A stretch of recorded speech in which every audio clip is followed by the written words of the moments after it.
మేఘవర్షిని. Hi. ఇవాళ మా Vagdevi high స్కూల్లో క్రిస్మస్ జరుగుతుంది. నువ్వు కూడా నాతో పాటు వస్తావా? వావ్, క్రిస్మస్ అంటే నాకు చాలా ఇష్టం. కేక్స్, స్టార్స్, ఎక్స్మస్ ట్రీస్ ఎంత బాగుంటాయో. క్రిస్మస్ అంటే నాకు చాలా ఇష్టం. అయ్యో మేఘవర్షిని, క్రిస్మస్ అంటే కేక్స్, స్టార్స్, ఎక్స్మస్ ట్రీసే కాదు, యేసయ్య పుట్టినరోజు కూడా. అవునా? అలాంటి క్రిస్మస్ సెలబ్రేషన్కు నేను ఎప్పుడు వెళ్ళలేదు. నువ్వు పిలిచాక తప్పకుండా వస్తా. అయితే పద, క్రిస్మస్ ప్రజెంట్స్ చేస్తున్నారు, నీకు క్రిస్మస్ గురించి పూర్తిగా అర్థమవుతుంది. దావీదు వంశస్థుడైన యోసేపు అను ఒక పురుషునికి ప్రదానం చేయబడిన కన్యక యుద్ధకి దేవుని చేత పంపబడింది.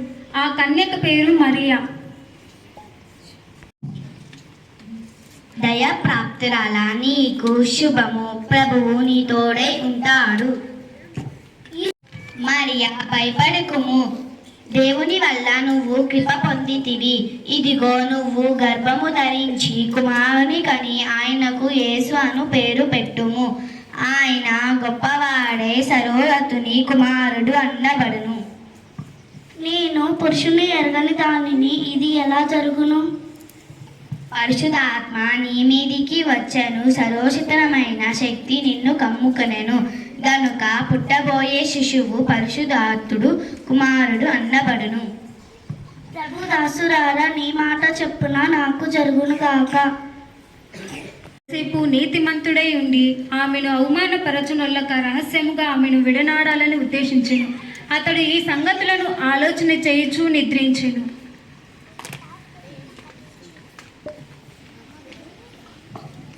స్వప్నమందు దావీదు కుమారుడైన యోసేపు, నీ భార్య అయిన మరియను చేర్చుకొనుటకు భయపడకుము, ఆమె గర్భం ధరించినది పరిశుద్ధాత్మ వలన కలిగినది. ఆమె కుమారుని కలను, తన ప్రజలను వారి పాపముల నుండి ఆయనే రక్షించును కనుక ఆయనకు యేసు అని పేరు పెట్టుదువు. ప్రభుదూత తనకు ఆజ్ఞాపించిన ప్రకారము తన భార్యను చేర్చుకొనెను.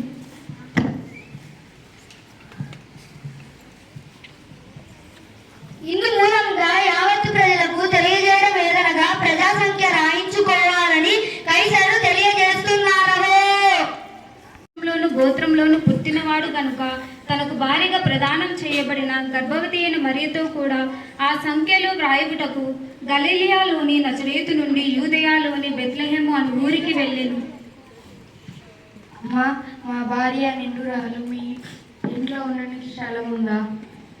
క్షమించండి అయ్యా, మేమే మా ఇంట్లో చాలా మంది ఉన్నాము, మీరు ఉండడానికి స్థలము లేదు.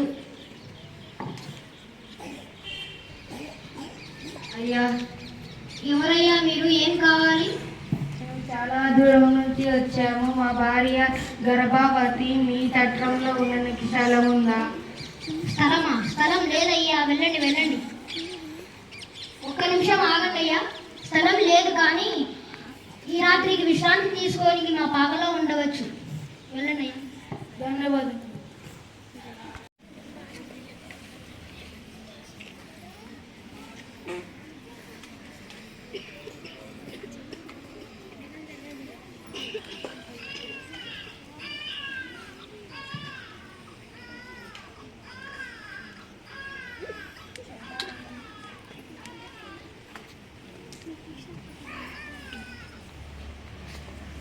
రాత్రి వేళ బెత్లెహేములో కొంతమంది గొర్రెల కాపర్లు పొలంలో ఉండి తమ మందను చలి కార్చుకొనుచుండగా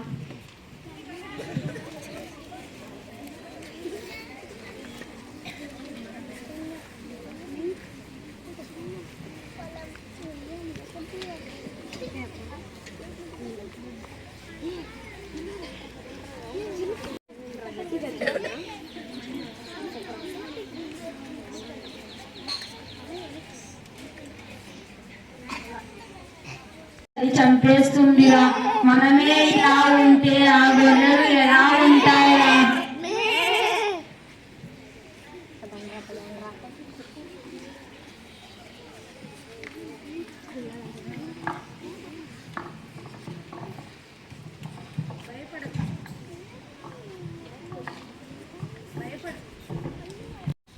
భయపడకుడి, ఇదిగో ప్రజలందరికీ కలగబో మహా సంతోషకరమైన సువర్తమానము నేను మీకు తెలియజేయుచున్నాను. దావీదు పట్టణంలో నేను రక్షకుడు మీ కొరకు పుట్టెను, ఈయన ప్రభు అయిన యేసుక్రీస్తు. దానికి ఇదే మీ ఆనవాలు. ఒక శిశువు పొట్టి గుడ్డలతో చుట్టబడి ఒక తొట్టెలో పడినుండటం మీరు చూచెదరు. పదండి పదండి చూడ్డానికి వెళ్దాం.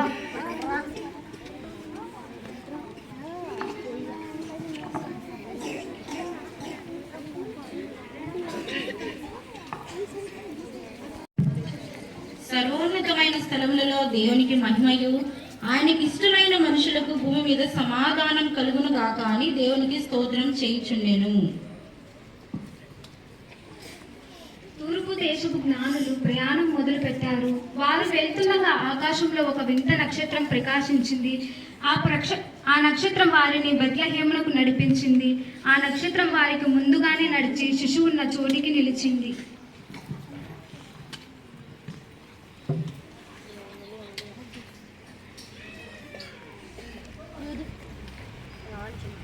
యూదులకే రాజా, నిన్ను నేను పూజించడానికి తెచ్చిన ఈ బంగారును స్వీకరించుము, నన్ను దీవించుము. రాజులకు రాజా, నిన్ను పూజించడానికి తెచ్చిన ఈ గోళమును స్వీకరించి నన్ను దీవించుము. సర్వలోక రక్షక, స్వచ్ఛమైన సామ్రాణిని అంగీకరించి నన్ను కరుణింపుము.